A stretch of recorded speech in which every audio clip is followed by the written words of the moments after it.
Welcome back, people. Lateness is greatness. You already know what time it is. Back into the building once again, and we've got Gab Marcotti. What a dream! What an honor, honestly, from ESPN. This is an absolute blessing, man. Thank you so much for joining me. And how are you? No, honestly, it's. I'm good. You're too kind. You're too kind. I've had obviously, Julian on. I've had Rafael Hoinstein as well. So this is honestly, I'm over the moon for this. And listen, we're gonna get straight into it. We've got the half an hour. I want to make sure I pack it in. Get your questions in as well for the people as well. I want to make sure that I cover everything you wanna talk about. Obviously, we have to start with Chelsea and Thomas Tuchel. End of the season is coming up. Big end of the season. Now, we've had the international break. It's winding to a close. Champions League still to fight for, the FA Cup as well. What have you made of Thomas Tuchel himself? Like how he's adapted to the role at Chelsea so quickly, and what do you believe Chelsea can strive for going towards the end of the season, I guess? So I've been fascinated by Thomas Tuchel for a long time. I look back, I first wrote about him years ago when he was at Mainz and making a name for himself. His whole thing was he had this whole very sophisticated, creative, high energy way of attacking, and he kept rotating his players and everything was synchronized. And then I go to Paris Saint-Germain, or he goes to Paris Saint-Germain, and it's completely different. And then sorting out the defense, primarily, he's not rotating as much because let's face it, when you have Neymar and Mbappe, what are you going to do? Rotate those guys out? So I was really curious to see what he would do at Chelsea. And I think the brief when he came in from the club was, all right, get us in the top four, right? That's non-negotiable. And then get your best possible opinion about who we're going to keep, who's going to be part of this team next year. He's obviously, everybody knows, he worked on settling down the defense, which is done. And, I think it's still the case, right? You know better than me that Takumi Minamino is the only person to have scored against Chelsea other than the other goal was their own goal from Rudiger. Exactly. So one goal conceded. I mean, that's pretty incredible. But I think it's also a reflection of modern football. I mean, most people would say Manchester City are the best team in the world right now. And look, they don't concede any goals either, right? Yeah. On the rest of the way, it is a big audition, I think, at wing back, in central midfield, and, in that front three, if you want to call it that, in the 3-4-2-1. And honestly, right now, I think the only one who can feel, okay, 100%, I'm going to be part of the first 11 next year is Mason Mount. You think so? Wow. I think Reece James probably really likes his chances. I think Conte probably likes his chances. I think everything else is up for grabs. And I think he's keeping an open mind, just like he said he would. He let everybody back in, even Emerson, Marco Alonso. And he's going to make some decisions in the summer. It doesn't mean Chelsea aren't going to rotate going forward, but you will have that idea because chemistry is something which I think is important in modern football. Yeah. I think also to add to that as well, I think, his experiences at Mainz and Dortmund and PSG, they've been so contrasting. If you've mentioned big personalities at PSG, Dortmund, he played a three at the back at times, Pulisic right wing back or right midfield, as you want to say. He's kind of replicated that here.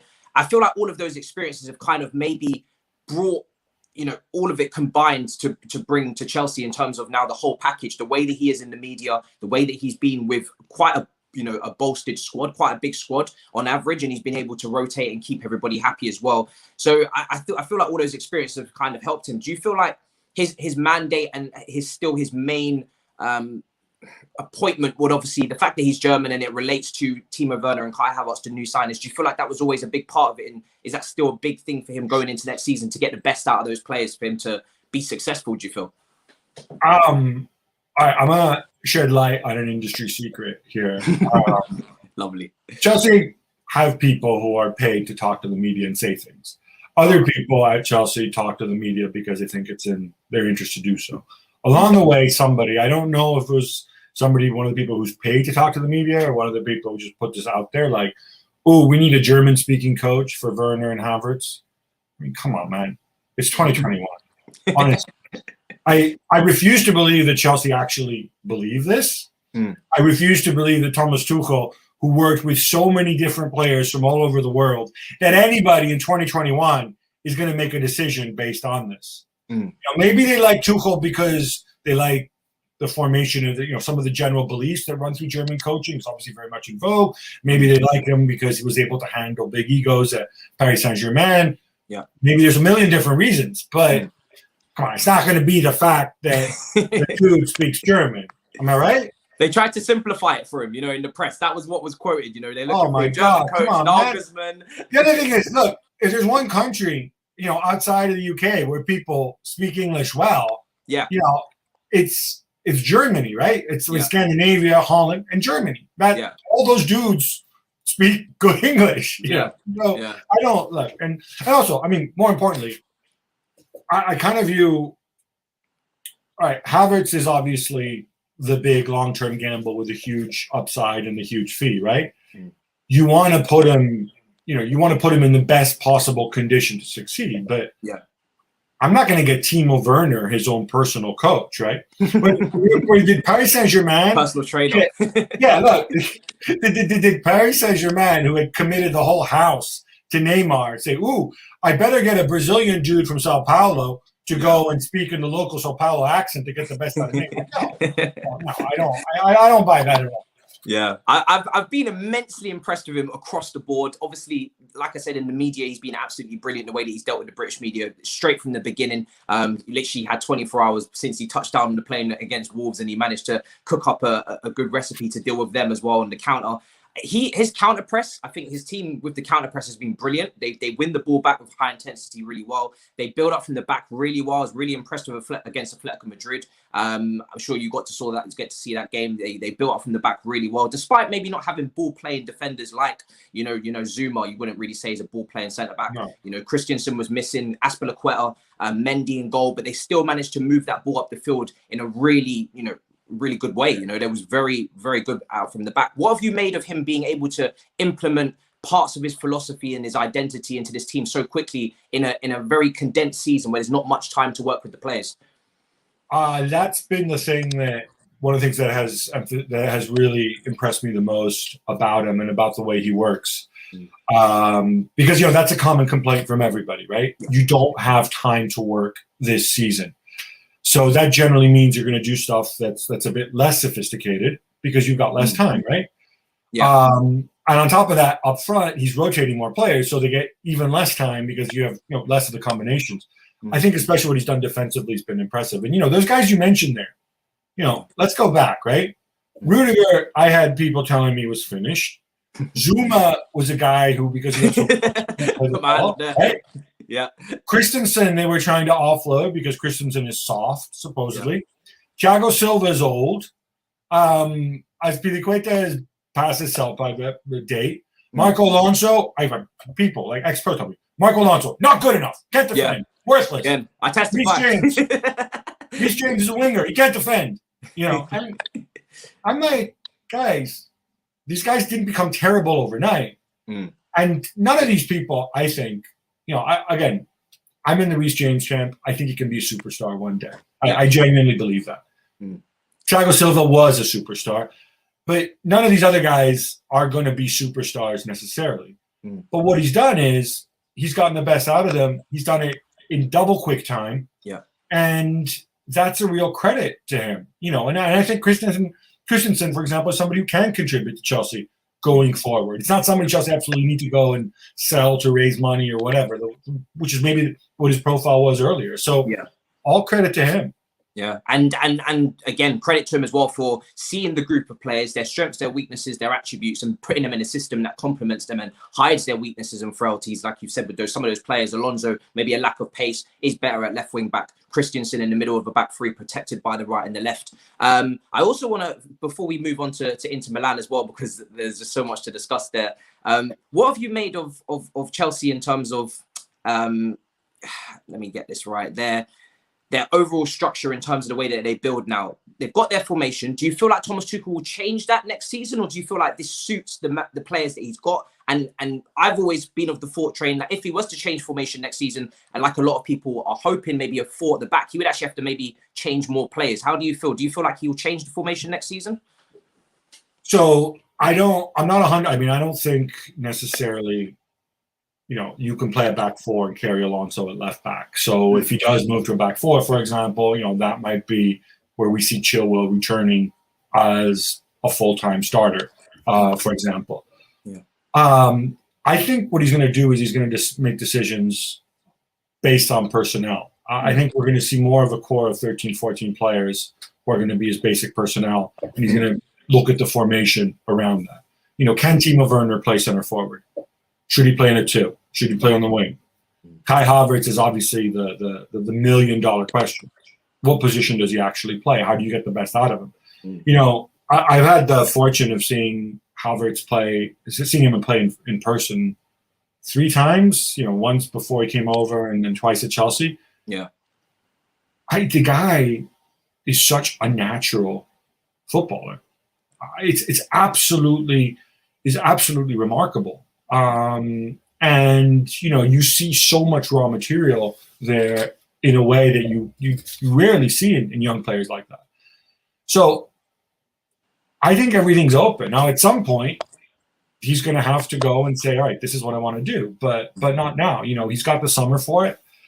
I wouldn't be surprised, though, if we see a different base formation, also because a lot of these guys are versatile, right? You can, whether it's Werner, whether it's Pulisic, whether it's Hakim Ziyech, we haven't even talked about, whether, Mason Mount, too.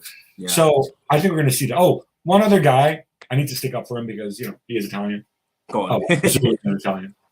Honestly, I don't know what this freaking vendetta against Jorginho was about, right?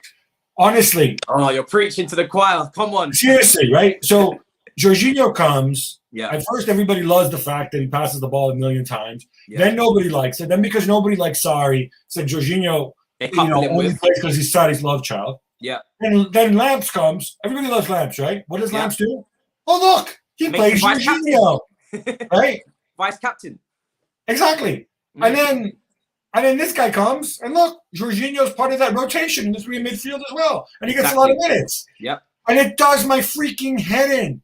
Same. Jorginho, who I think at that I remember, and it boils over to the fact that Jorginho can't run, Jorginho can't pass, he can't do anything. He can't even freaking take penalties, right? Yeah. And based on what? Because he missed 2 penalties? And even today, whenever Chelsea get a penalty, it's like, whoa, a bit surprising there. Jorginho going to take the penalty. It's not freaking surprising. Look at the numbers. When Sarri, Lampard, and Tuchel were 3 different people, when all these people decide that Jorginho, they pick Jorginho to take the penalty, maybe they're not all idiots. And it's been so frustrating as a fan for me because I've always, so for me, Jorginho has been a professional since he's been here. Booed out of the stadium during that Sarri time. Mount and Lampard had that same connection where Mount's got a lot of criticism online because of that connection with Lampard. Jorginho the same with Sarri. And for me, as a player, Jorginho has he's been professional. And yes, there's parts of his game that you have to cover up, the lack of pace maybe in transition and whatnot. But he's still been a credit for me to the football club since he's got here. So I think it's the style of play that he plays that is maybe suited to Serie A, that slower tempo, that when he came to England now, the English fans, they want it in your face, action, slide tackles on the floor. Do you know what I mean? And he's not that type of player. So that's where the culture clash in football, I guess, comes from. Well, but I think English fans kind of enjoy watching Manchester City and Pep Guardiola, right? And he wanted him. Yeah. And he wanted him. Yeah. He doesn't need to play slow. He can play fast too. It's just if people make the right movements. And look, in the end, it's Jorginho. Nobody's saying that he's some kind of international superstar and, he's sort of Pogba and Brian Robson and Guardiola rolled into one. I'm really dating myself there. But I was trying to think, who's a really good midfielder? Pogba, people don't like him. Right. Okay, well, whatever. But he can do a job. And I think it is significant when you have 3 very different managers, who all put their eggs in the Jorginho basket. And I mentioned Jorginho. I can mention Kovacic too. Another thing that's my head. Those people say, Kovacic should be getting more goals. He's a midfielder. Right? Part of a team. He's literally part of a team. Yeah. Right? You need to look at him and say, what system do they play? Is his job to go and make late runs into the box the way it was Frank Lampard's job when he was a player? Yeah. And if that's the case, then maybe you should get 10 goals over a season. But that's not what he does. That's not his job in the system. Exactly. So, whatever. Sorry, I'm ranting. No, it's fantastic that you've come out and said that, because it's something that I've been trying to hammer home for so long. That yes, you'd love as a bonus for your midfielders to get goals, but you look at that Liverpool midfield when they won the Champions League and the title. Was Wijnaldum, Henderson packing in goals? No, there wasn't. It was the front three. The front three do their job. The midfielders don't have to score goals. It's a team game. Look at how many goals does the team as a whole score. That's what matters, right? Yeah. If you don't score enough goals, it's not working. 100%. I'm so glad you said that. That's gonna be brilliant for everybody to hear back. Gab, you're a legend. Thoughts on the Aguero replacement? I'll save that Aguero a bit at the end, just so it transitions nicely into the end of the podcast. But we'll definitely keep that. Moving up the ladder now. Gab earlier, Jules kidding aside, big up man. Gab, the most important, rational, and sensible journalist from listening to the Gab and Jules show. I think Gab has a soft spot for Chelsea too. Great super chat, and really great, speaking there on Kova and Jorginho. I want to obviously transition to those links. People are talking about that Aguero replacement. Haaland's come up, being linked with Chelsea and Manchester City. Lukaku at Inter Milan. So that's what we're going to get into next. I mean, first of all, just before I get into the depths of Lukaku, I have to quickly get your opinions on this badge change, right? Look at this. We've gone from this, which I've got up on my wall, I think it's the sponsor, the kit, traditional. It reminds me of the Ronaldo, everything, Adriano, all the greats, Serie A, in its heyday when they had the AC Milan and, the real Milan rivalry. And then we're going to this. What's this? Yeah. So look, I think the lettering is more evocative of the traditional one, but it's obviously different from the traditional one. I don't know. For me, given, and again, I'm dating myself, but the first Inter badge I remember looked nothing like this. It was the one with the supposed to be a snake. It's a cartoon snake, which weirdly looks a bit more like a worm. And it was the badge that they had in the 1980s. So that's what I associated with Inter. Then they went back with this one, the one you showed earlier, which was the traditional one that they had since the club's founding.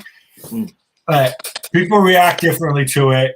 I don't know. I personally am not that into badges. It doesn't really bother me. Yeah. But you do know that some marketing dude's getting paid a ton of money to come up with that. Oh, yeah. I know. Yeah.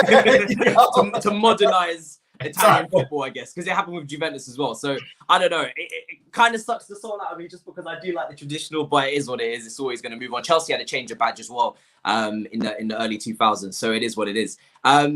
On to Lukaku, right? I saw a quote come out from Mino Raiola. Fabrizio Romano reported it, that he's not interested in doing business with Pep Guardiola. They have a very strained relationship. So potentially that rules out Haaland to Man City. I don't know how deep that hatred goes or beef goes. But Chelsea have been linked with Haaland and Lukaku. Lukaku, of course, tearing it up in Serie A this season. He's been unbelievable with Lautaro Martinez as a partnership, bread to wine type thing. You can't have one without the other. I mean, what do you make of the Haaland links and how concrete are they with Chelsea? How realistic is it? With him moving in the summer, does it depend on Champions League football for Dortmund? And then obviously, secondly, Lukaku. I mean, is he just built for that system and built for Conte? We know he wanted him at Chelsea, or can he make that move back to England?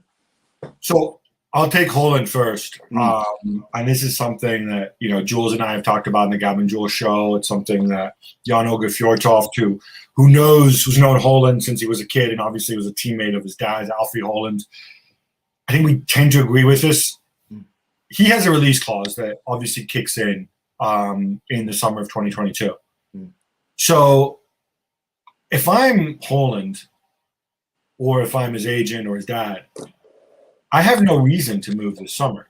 Because, when we talk about players moving on a release clause or a free transfer, or whether you have to negotiate with them, negotiate with the clubs, it's all money that comes out of the same pot. So if it's true, and ESPN reported this, might be a bit high, whatever. If it's true that they would sell Haaland for 150 million, 180 million, whatever it is, if you have to spend that and then spend on the agent fee and then spend on the wages, necessarily you're going to be able to spend less on the agent fee and less on the wages. So if you're Haaland, why would you move? Why not wait a year when you're going to have an affordable release clause? We believe it's 75 million. Jan says it's a bit more. I don't know, but it certainly ain't going to be 180 million. if you're in that position, you can create an auction among clubs. Everybody's going to bid for you. Now, not many clubs can afford 180 million, especially in the pandemic, right? Yeah. So, for my opinion, the guy isn't moving this summer. Mm-hmm. And even if they fail to make the Champions League, unless he says, yeah, I demand Champions League football, which, again, they've hinted that might not be the case since he's still very young. Yeah. If Borussia Dortmund need to raise money because of the shortfall, there's other guys they can sell from Sancho onwards. So my thinking is we need to talk 2 years from now. And so, or 2 summers from now. Yeah. And so if Chelsea, in terms of Chelsea center forward, I think they either, assuming Giroud's leaving, you're going to be phased out. You either put your eggs in the Tammy Abraham basket, some combination, or Havertz or Werner or whatever. Maybe you play 2 up, and then you wait a year. I think that's more realistic than Haaland. The thing with you're talking about Lukaku return for the 3rd time. Yeah. I mean, we've all seen our clips of him when he arrived at Anderlecht. He said, "I dream of playing at Stamford Bridge," and now everybody's starting to build up the momentum of a Lukaku return. But I think one of the really big things with Lukaku this season is, as you pointed out, he's been used differently. Yeah. He's being used in a front 2. He's not being treated like a target man. He's not being treated as like, oh, look, you're big and strong and you're fast too. Let's just lump the ball over the top and you run over the defenders. Yeah. He's been given a lot of responsibility in terms of movement, in terms of setting up teammates. He's developed this incredible relationship with Lautaro Martinez. Yeah. It's not lost on anybody that, Lautaro Martinez, I'm not saying Timo Werner is just like Lautaro Martinez, but if you want a short, nippy guy who's good in tight spaces, hey, so you could see a Lukaku-Werner partnership working. My question then would be, though, where does that leave Havertz? Is this a position that, because it would cost a ton of money to try to bring Lukaku back? Yeah. Is this where Chelsea want to go and chuck a lot of money at the situation this summer? I'm not sure. I would imagine there'd be other areas that Chelsea would want to strengthen, and I'm not sure Lukaku's necessarily dying to come back because he's in a. He finally has a manager like Conte who fully trusts him. Hey, look, Conte's not the only one. If you've seen Lukaku play for Belgium, you know what I mean. Yeah. He's not being used the way Solskjaer and Mourinho used them or the way he was used at Everton. And he's had that trust as well from Martinez with Belgium. So I think Lukaku's in a good place, and this wouldn't be a priority for me if I'm Chelsea. Yeah, it's interesting that you talk about from the player perspective, because everyone always, I guess, from Chelsea fans, look at it from a Chelsea perspective or look at it from even a Dortmund perspective with them needing to maybe sell to get that extra money in before the release clause, kind of robs them of what he should really be worth next summer. But you taking it from the player perspective is quite interesting. Haaland, why would he want to move when, again, why would Raiola want him to move? Exactly. Is there Raiola? Raiola would not want him to move this summer at all when he can bank in next summer. And then added in Lukaku, why would Lukaku want to move when Inter Milan are just starting to maybe have a opportunity to start dominance in Serie A? They it was looking touch and go with AC Milan. Now they're starting to pull away. And Juventus are way off the mark as well this season with Pirlo in charge, which we're going to get onto as well. So, and of course, Conte wanted him at Chelsea. So now he's with his perfect manager. Why would he want to make that move back to the Premier League, apart from that Chelsea affection relationship that was there previously? So it's an interesting perspective to bring up. So I guess you wouldn't give these 2, I mean, it's going to devastate the fans, but these 2 strikers, you wouldn't give it a lot of hope, I guess, to conclude? I mean, look, obviously, if Tuchel says this is a real priority for me, either one of these guys, and they decide to go all in, and clubs don't always. I can tell you what I would do, right? I mean, but I think I'm on the record here. I wouldn't have pushed the boat out that far on Havertz. I think you could have got Havertz for a lot less than that. Really? At one point last summer, they were saying, "Oh, Havertz, 100 million, blah blah blah." In the end, I think Chelsea didn't get a bad deal necessarily. Yeah, but I didn't necessarily see that as a priority. But whatever. I mean, that's a whole other thing. So, and then Chelsea got him. So I'm not predicting what they're going to do, but it just logically, I would expect, you should have other priorities at Chelsea, than going and putting all that money into a center forward.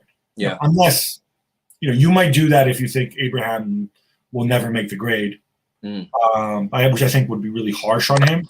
He's kind of been frozen out under Tuchel as well, so potentially, maybe there's been injuries, but he hasn't played much. I think he's had some injuries. I think in the modern game, every team needs a target man, either as a starter or off the bench. Yeah. And I think Tammy does that, and he's got the physicality and the energy. And, when Giroud goes, rather than going out and buying one, you've got one there, who's shown that he can score, who can be very prolific in the Premier League.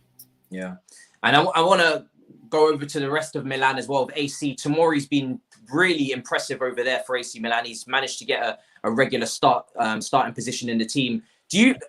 I've seen reports that potentially they're trying to bring the fee down from what is already, for me, quite a good fee for a young up-and-coming defender that's obviously showing talent, showed it in his first season under Frank Lampard, then at Derby as well the season before, and now he's doing very well for AC Milan, it seems as well. Do you feel like financially AC Milan can pay what the option to buy fee was, which I think was around maybe 24 million euros or something like that? And they're trying to seem to get it cheaper, but I thought that was quite a good deal. What do you make of it all? I think you always negotiate.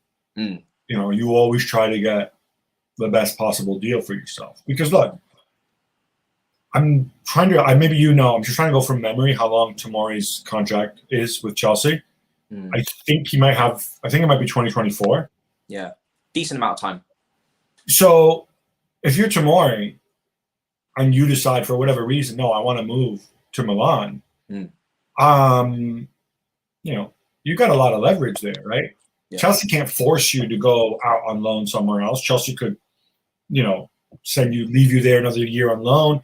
People don't seem to understand this, that when there is that, that sort of agreed deal to make it permanent. Yeah. Nothing's written in stone. You can always negotiate your way out of it. And obviously, Milan as a club are being very careful to try and do that. They're trying to be very smart with their money because they're in a big financial, hole because of all the bad contracts they inherited from the previous owners. Yeah, I think it's interesting because the thing is with Tomori is that when he left, Lampard was in charge. He wasn't getting much game time. There seemed to be a lack of trust there to give him the position. Or maybe it was just club politics and there was too many seniors ahead of him and you kind of had to go with the status quo before you bring in another young player through the team, which would have been unfortunate and victim of circumstance for him. Now Tuchel's in charge. It'll be interesting to see if he has any power in bringing him back. Is he interested? Tomori can potentially play that back three. Mark Gahey at Swansea, Ethan Ampadu at Sheffield United. So there's a lot of young players coming back through that defence as well. As on top of a great defence that's already keeping more clean sheets and keeping out less goals than Jose Mourinho's 04-05 team. So there's a lot going on there in terms of the depth in that position. I'm glad you mentioned Gahey and Ampadu. And Ampadu, by the way, I don't know what happened in Leipzig. I thought he was unbelievable. Yeah. And do you remember when he was at Leipzig? He hadn't played for like 2 months. That Tottenham game, yeah. He played against Spurs, and he destroyed them. He steps in for Upamecano, and I think it was Upamecano was missing, whoever it was. Yeah. And he just absolutely mullers them. And, obviously Sheffield United was a car crash this year. Chelsea are in this really interesting, unusual position because you have, people go on about the loan army. People who don't understand the loan army are like always super critical of it. There's some people who think that all these in-house players Chelsea produce in-house, if they only played in the first team, then suddenly they'd be good enough. Yeah, that's not the way football works. It's really hard to get into, a top 10 team in the world like Chelsea, no matter how good you are at youth level. Yeah, but obviously you want to monetize these players, and Chelsea tried to sell Barkley and Loftus-Cheek last summer. Yeah, and there's a parallel universe where they sell Barkley and Loftus-Cheek, and then with that money they buy Declan Rice. I don't know. Yeah, but it's going to be really hard, I think, to sell these guys at the kind of prices that Chelsea want this summer, especially in this financial market. Yeah. So what do you do with all these guys? You want to make room for them. You want to trust them. You want to keep their value up. My guess is you have to bite the bullet and send them on loan again, but. I'd love to see some of these guys being given a run, whether it's at Chelsea or elsewhere. The kid who was at West Brom, I don't know if he's ever going to be good enough for Chelsea. But I'll tell you what, that guy's got some balls, and he's a good all rounder. 2-3 years ago, Conor Gallagher's the guy I'm talking about. 2-3 years ago, you saw Conor Gallagher easy for 25-30 million if you so choose, easy. right? Now you don't know, so you got to be patient a little more. And yeah, so these are a lot of the things I think Chelsea need to think about, and also think about the defense as well. Thiago Silva's going to have a year left. Rudiger's getting older. You might bring in one big defender, but then what does that mean for Tomori? Who do you sell? Can you sell Zuma? Do you want to sell Zuma? Yeah. There's a lot of outs. It's a real puzzle there, Yeah, it's hard to get it right.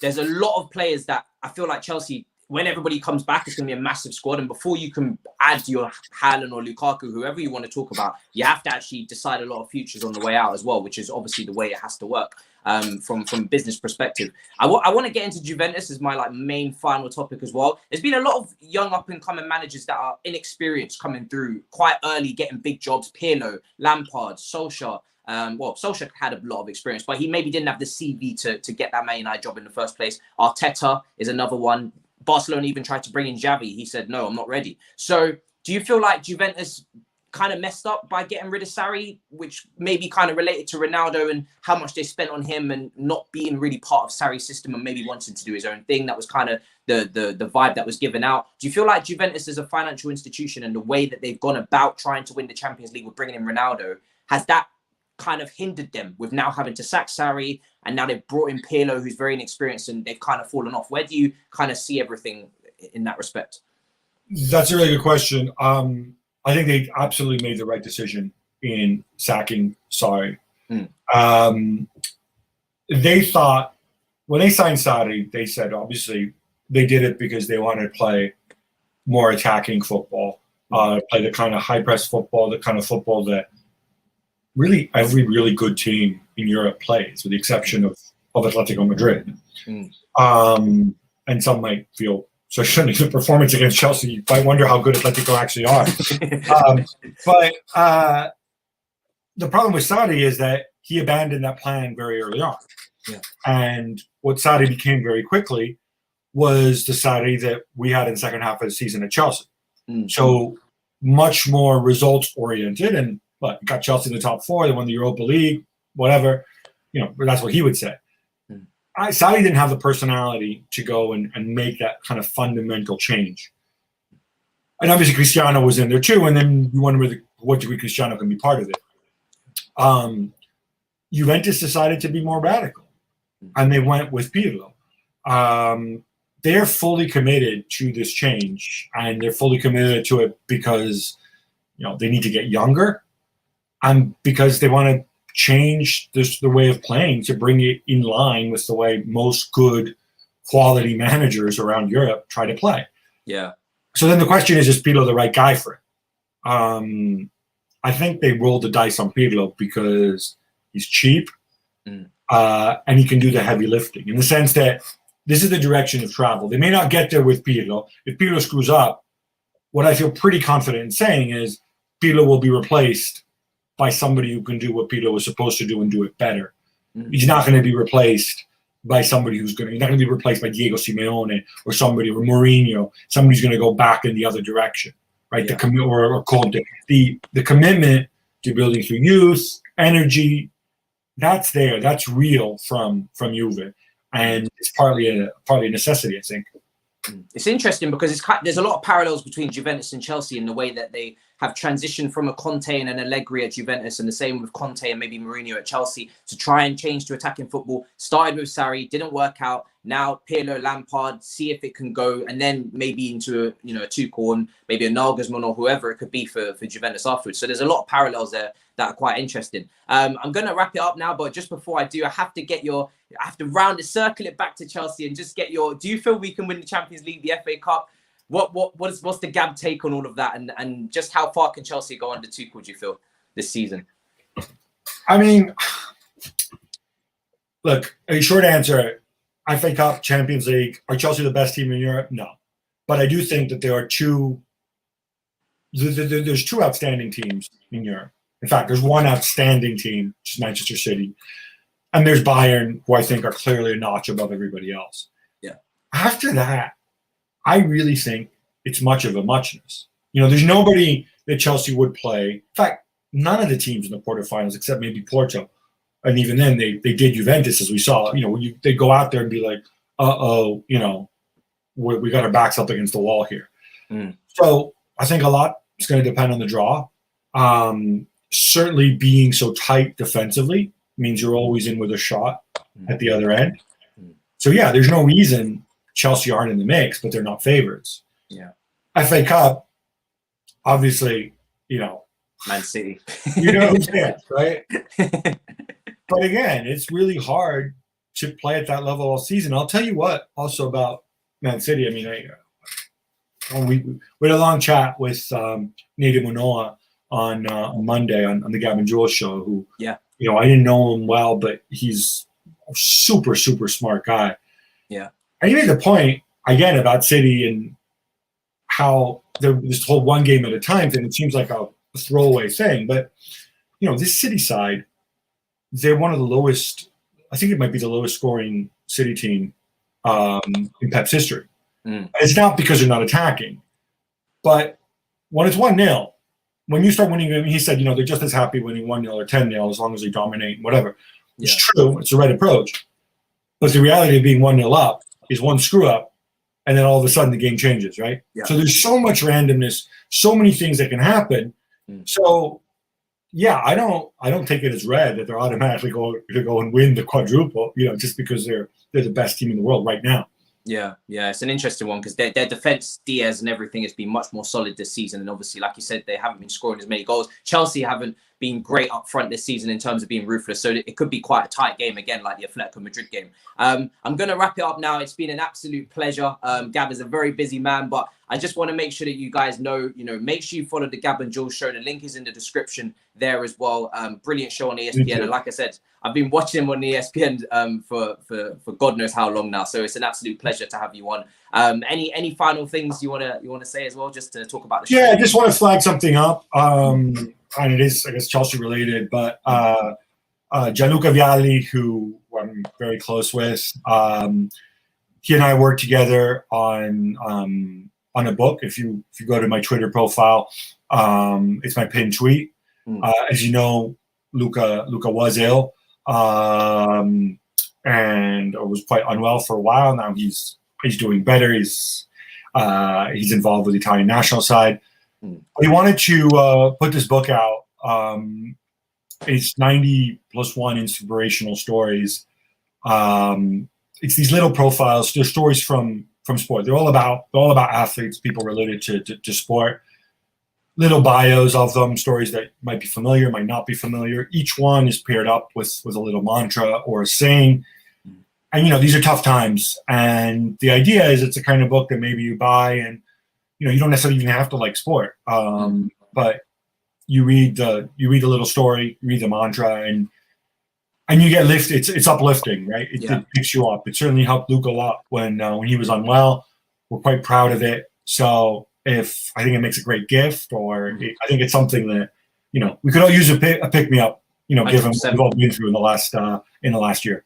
100%. I couldn't agree more. I could not agree more. You know, lockdown it's dragging on now for a lot of people. So 100%, guys, check that out. The links are in the description for the Gab&Juls Show on ESPN, and also Gab's Twitter page is also linked in the description. Like I said, it's been absolute, you know, honor to have him on the show, and good luck for the rest of the work you got coming up for the rest of the season. I know you're in London at the moment covering everything for ESPN with Jules and the vlogs and everything. I love it when you guys post and you're vlogging, talking about the build up to the show. Guys, I'll be back tomorrow with London Club's Carnage.